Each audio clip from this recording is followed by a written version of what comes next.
Good morning student. आज हम लोग इस वीडियो में यूनिवर्सल रूल्स ऑफ नॉमेनक्लेचर मतलब नॉमेनक्लेचर के रूल्स के बारे में पढ़ेंगे कि हम कोई प्लांट का या कोई एनिमल्स का जब वो इंट्रोड्यूस होता है तो उसका नाम कैसे रखते हैं। तो उसके लिए भी अलग अलग क्राइटेरिया होते हैं, जैसे ICBN एंड ICZN। तो इसका फुल फॉर्म क्या होता है? International code of botanical nomenclature और international code of zoological nomenclature. मतलब प्लांट्स के जब हम नाम रखते हैं उसके लिए अलग चीज़ें यूज़ होती हैं और जब एनिमल्स के रखते हैं उसके लिए अलग चीज़ें होती हैं। तो जब बॉटनी की रिलेटेड चीज़ होंगी तो वो ICBN से होंगी और जब जूलॉजी से रिलेटेड चीज़ें होंगी तो वो ICZN से होगी। मतलब जब हम नॉमेनक्लेचर करते हैं तो वो ICBN में और ICZN के थ्रू होती हैं। तो नॉमेनक्लेचर करने के लिए कुछ रूल्स रहते हैं इसके, तो वो हम रूल्स के बारे में पढ़ेंगे आज इस वीडियो में कि वो रूल्स हैं क्या क्या। तो पहला रूल देखते हैं, botanical name are generally in Latin and written in italics. मतलब जो बॉटनिकल नेम रहते हैं उनको हम लैटिन लैंग्वेज में लिखते हैं और वो इटैलिक्स में लिखे जाते हैं। मतलब पहला रूल्स ये है इसका कि जो नेम्स होते हैं वो लैटिन में होते हैं, लैटिन लैंग्वेज में होते हैं और उनको हम रिटन करते हैं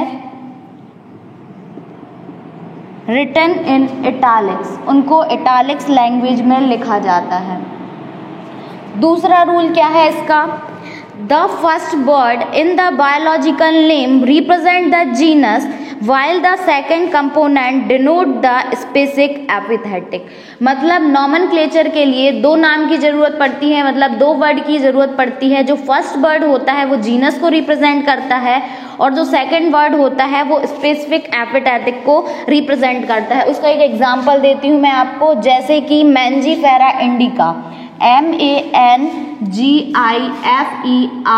मैंजीफेरा INDICA, मैंजीफेरा इंडिका। ये जो वर्ड है फर्स्ट ये जीनस को रिप्रेजेंट करेगा और ये जो सेकंड है वो स्पेसिफिक एपिथेटिक को रिप्रेजेंट करता है। तो फर्स्ट रूल ये है कि लैटिन में लिखा जाता है, लैटिन लैंग्वेज में, और वो इटैलिक्स में होते हैं।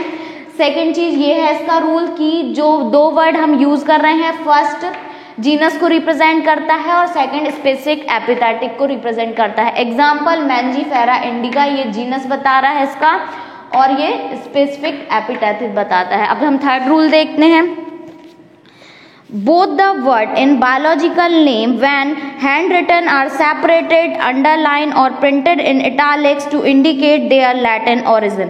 अगर ये प्रिंटेड होते हैं तो इस रूल के हिसाब से होते हैं, लैटिन में होंगे और इस टाइप से लिखा जाता है। पर अगर हम उसको हाथ से लिखते हैं तब क्या करते हैं, तब हम दोनों वर्ड को अलग से लिखेंगे और उनको अंडरलाइन करेंगे। जैसे कि अगर हम ऐसे लिखते हैं MANGIFERA, मैंजीफेरा इंडिका, अगर हम इसको ऐसे लिखते हैं तो इनको हम अलग अलग लिखेंगे और इनको हम अंडरलाइन करेंगे। ये एक चीज आपको क्लियर हुई होगी। अब फोर्थ रूल देखते हैं हम इसका कि फोर्थ रूल क्या है। The first word denote the genus started with capital letter while the specific epithet start with a small letter। आपने ये देखा होगा कि जब मैंने इसको लिखा तो इसका जो फर्स्ट लेटर है वो कैपिटल है, इसका भी फर्स्ट कैपिटल है, इसमें ये स्मॉल है, इसमें ये स्मॉल है। ऐसा क्यों है?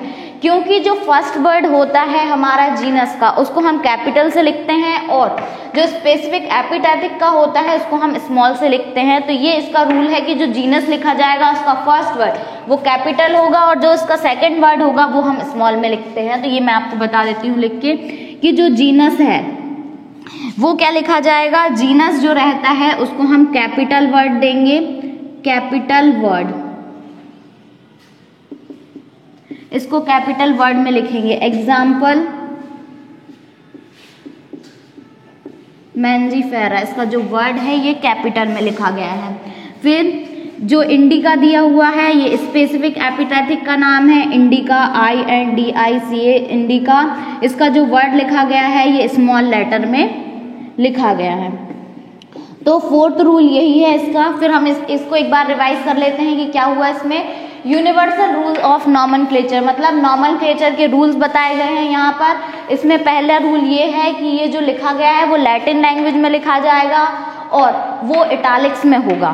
फिर सेकेंड रूल ये है इसका कि जो हम लिखते हैं, जो फर्स्ट वर्ड होता है ये जीनस को रिप्रेजेंट करता है और जो सेकंड होता है वो स्पेसिफिक एपिथेटिक को रिप्रेजेंट करता है।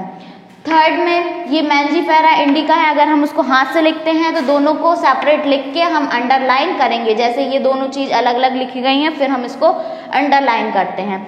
फोर्थ रूल ये बताता है कि अगर हम जो जीनस लिखते हैं उसका जो फर्स्ट वर्ड है, जैसे ये मैंजीफेरा का है, ये कैपिटल में होगा और जो स्पेसिफिक एपिथेटिक का है फर्स्ट वर्ड है वो स्मॉल लेटर में लिखा जाएगा।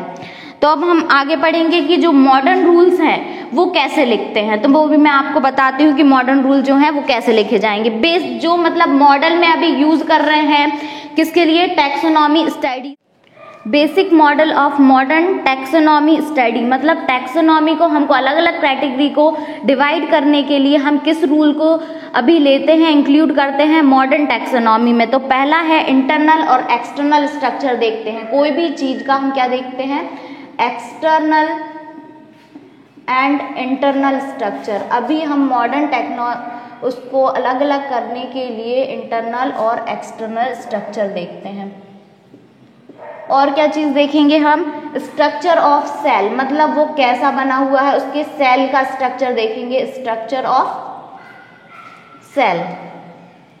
फिर हम देखेंगे डेवलपमेंट प्रोसेस की, वो जो बढ़ रहा है उसकी जो विकास हो रहा है वो किस टाइप से हो रहा है, तो हम डेवलपमेंट प्रोसेस देखेंगे।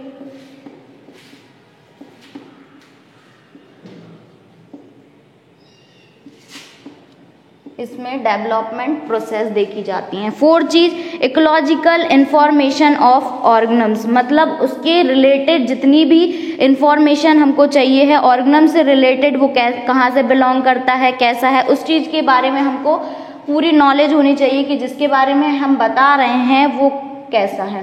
Ecological information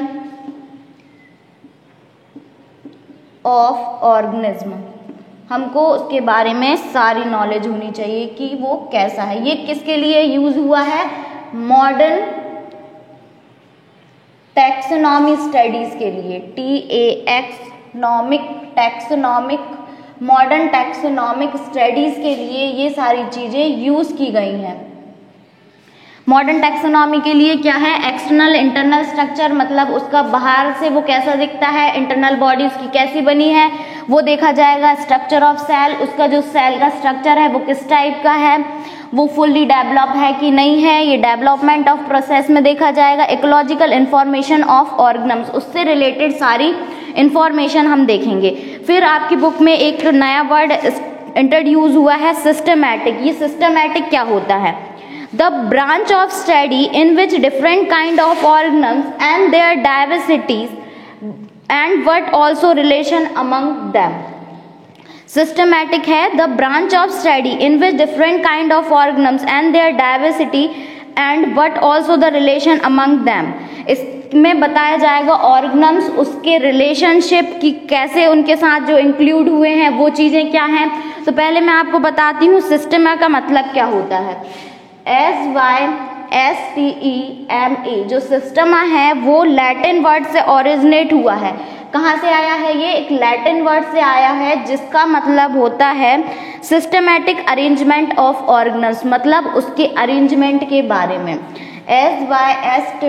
systematic arrangement, ARRANGE arrangement, systematic arrangement of organisms, उसके सिस्टम के बारे में पता करना हमको सिस्टमैटिक्स में सिखाया जाता है कि एक ऐसी टाइप की स्टडी जिससे हमको पता चले कि वो कैसे अरेंज हुआ है, वो हम इसमें पढ़ेंगे सिस्टमैटिक में।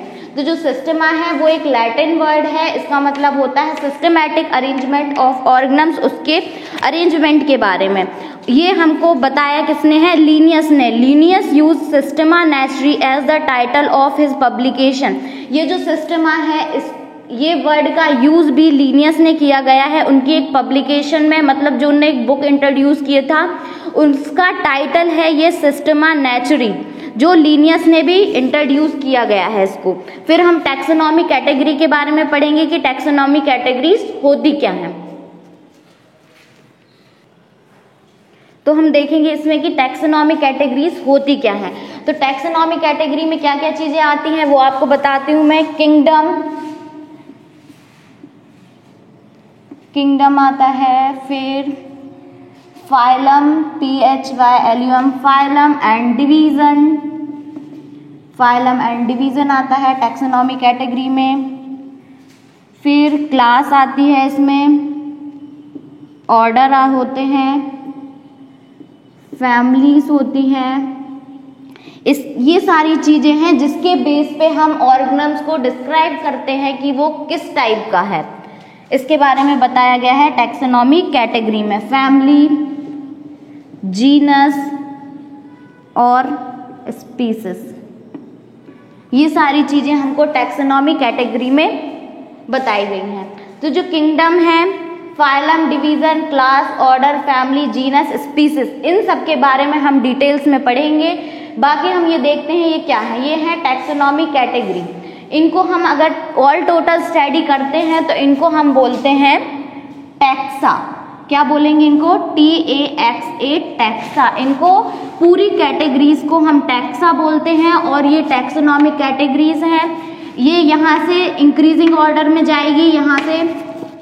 फिर अगर हम इंडिविजुअल के बारे में बताएं कि ये क्या है, तो ये एक इंडिविजुअल एक टैक्सॉन है, TAXON, एक इंडिविजुअल टैक्सॉन है ये, TAXON। इनको हम अगर ऑल टुगेदर पढ़ेंगे तो टैक्सा होगा, और अगर इंडिविजुअल पढ़ेंगे तो ये क्या है, एक एक टैक्सॉन है। तो अब हमको ये बताना है कि ये जो टैक्सॉन है ये होता क्या है। ये क्या है? टैक्सॉन। टैक्सॉन हमको बताता है रैंक के बारे में और लेवल के बारे में। जैसे जैसे हम ऊपर साइड जाते जाएंगे, स्पीसीज से किंगडम की तरफ जाएंगे, तो उनके जो रैंक हैं वो इंक्रीज होंगे। मतलब जो ये किंगडम वाला है ये बहुत हाई लेवल का है एज कंपेयर टू स्पीसीज। मतलब यहाँ से इस तरफ को इसके जो कैटेगरिया हैं, जो इनके कैरेक्टर्स हैं, वो इंक्रीज हो रहे हैं। तो इनके बारे में हम इंडिविजुअल अगले वीडियो में पढ़ेंगे। जब तक की थैंक यू, बाय बाय।